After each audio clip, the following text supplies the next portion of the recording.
75 సంవత్సరాలు స్వతంత్ర భారతంలో మనం ఎన్నో ఉగ్రవాదాలు చూసాం. ఎప్పుడు కూడా ఎదుటి వ్యక్తి దగ్గర ఆయుధం లేకుండా లేదు. మన ధర్మం కూడా అదే చెప్తుంది. రాముడు అంతటి వాడు కూడా ఎప్పుడైనా సరే ఎదురువాడి దగ్గర ఆయుధం ఉన్నప్పుడు మాత్రమే యుద్ధం చేశాడు, లేనప్పుడు ఆయన యుద్ధం చేయలేదు.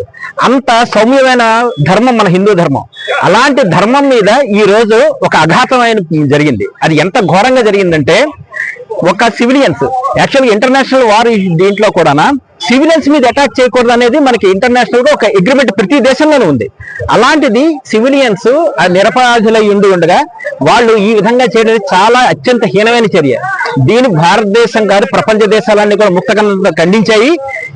This is the correct and right time to అవతల వాళ్ళని, పాకిస్తాన్ బోర్డర్ కాదు కదా, వాళ్ళ అంచులు దాటి తరిమి కొట్టాలి. ఇదే టైం మన పీఓకేని కూడా మనం తెచ్చేసుకోవాలి.